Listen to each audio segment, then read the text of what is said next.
A Queens student faces weapons and terroristic threats charges. Low-level drug arrests surge in the South Bronx. It's been 5 years since Bad Bunny's pandemic-era street concert. And Latin American crops at your local market. From WNYC, this is NYC Now. I'm Janae Pierre. We begin in Queens. Police there say a teenager is facing charges after he allegedly threatened to shoot up Bayside's Cardozo High School, and officers found a loaded gun in his backpack. NYPD Commissioner Jessica Tisch says the 16-year-old is being charged as a minor with criminal weapons possession and making terroristic threats in connection with the incident. According to officials, a licensed firearm permit holder legally bought the 9mm semi-automatic pistol in South Carolina back in January. Tisch says investigators are working to find out exactly how that weapon made its way from South Carolina to Queens. The teen is accused of making the threat on his Instagram account. The school opened Friday morning with security scanning in place, as well as more NYPD officers and school safety agents.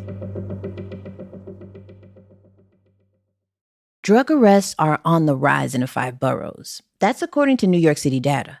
And that same data shows there was a big surge in one neighborhood in particular this year, a commercial district in the South Bronx, known as the Hub. The crackdown was part of Mayor Adams' response to mounting pressure from residents and business owners to clean up rampant public drug use. WNYC's Caroline Lewis has more.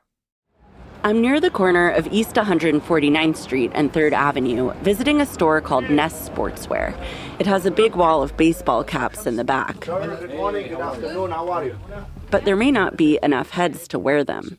Owner Sam Slim says business is suffering because of people who hang out just outside his store, using drugs and nodding off. Sometimes people scared to come to 3rd Avenue because of that. So you feel like, has it affected business? Yes, a lot. Do you feel better having the police there, like a bigger police presence? Of course, when the police are here, forget about it. In the first 6 months of this year, city data shows police made more than 800 drug-related arrests in the 40th precinct, which covers the Hub, more than double the number in the same period last year.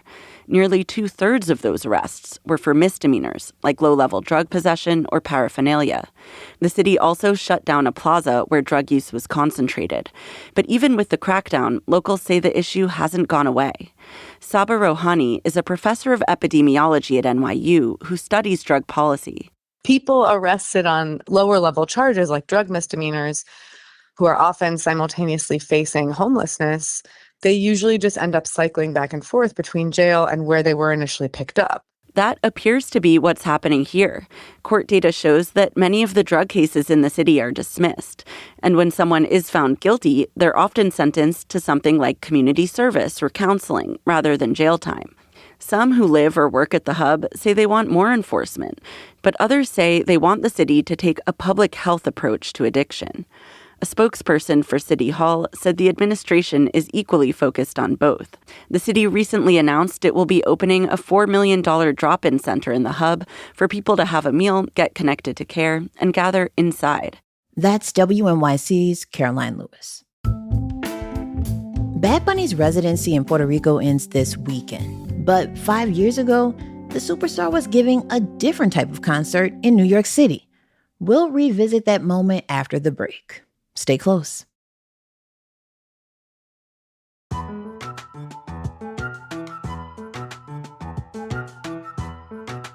On this day, 5 years ago this weekend, during the height of the pandemic, Puerto Rican superstar Bad Bunny hopped on the back of a flatbed truck and played a concert to the mostly empty streets of the Bronx and Upper Manhattan. WNYC's Veronica Del Valle looks at why that moment still resonates. Nina Vasquez Rosa still remembers where she was when the news started to circulate that Bad Bunny was somewhere in New York, and there was somehow a truck that looked like a subway train involved. Me and my sister were just sitting in the floor of the sala and going on YouTube and la televisión buscando live streams or whatever. But my sister was like, oh my God, like, he's really doing this. And by this, she means putting on a show for the streets of New York City. Bad Bunny started by Yankee Stadium, scooched over the Harlem River into Manhattan, and snaked his way towards Harlem Hospital, where throngs of healthcare workers were already waiting. Along the way, he played some of his biggest hits.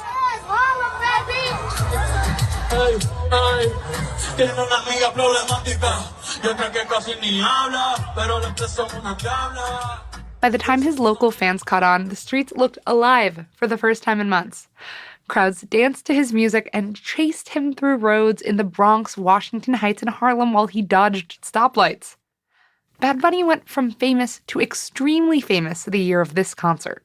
He topped Spotify's list of most streamed artists for the first time in 2020. And Vasquez Rosa, who is also a reggaeton historian, thinks this performance has at least a little bit to do with it. I think it was the perfect storm, believe it or not. Just the idea of like technology, the exposure he was getting there, and everybody being locked up in their household with not a lot to do. It doesn't hurt that this perfect storm happened in New York City, one of the centers of the Puerto Rican universe. That's WNYC's Veronica Del Valle. Doesn't feel like it today, but the warmer season is coming to an end soon. But we're still holding on to some summer produce. Amelia Tarpey is a program and publicity manager for WNYC Green Markets.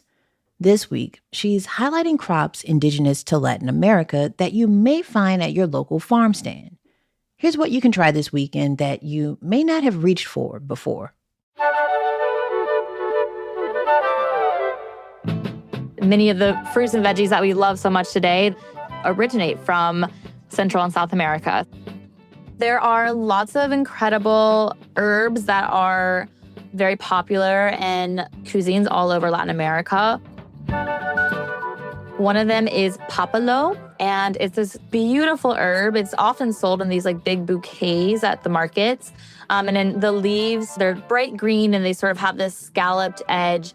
And if you like cilantro, you're going to love papalo. We also have a fruit called ground cherries or husk cherries. They are very similar to like a cherry tomato, but when you have them, they come wrapped in that papery husk. So you have to peel that husk back, and then it reveals this delicious berry that you can eat. They kind of have like a tomato-y pineapple flavor. They're definitely more fruit-like. You can put them into a salsa, obviously, but they also make for a really nice jam. You can kind of cook them down with some sugar, a little bit of lemon juice, and they'll turn into like, a delicious spread that is great for like a cheese board, that kind of thing. Tomatillos are at several markets right now, and they are tomato-like. Once you peel that papery husk off, they're super dense and, a little harder than like your tomato. They don't have like that soft skin that easily bruises. One of the popular ways of making salsa verde is roasting or charring up those tomatillos and then mashing them up with a pepper of choice. You can do a serrano or jalapeno, depending on how spicy you like it. Plenty of garlic at markets as well, some lime juice and cilantro. The green ones are also really nice for pozole verde. And like as we go into fall, we're looking to eat, those warming comfort foods. And pozole is definitely on my list of delicious fall foods to eat while we still have a lot of like the fresh summer produce, but we're ready for like warm, cozier meals.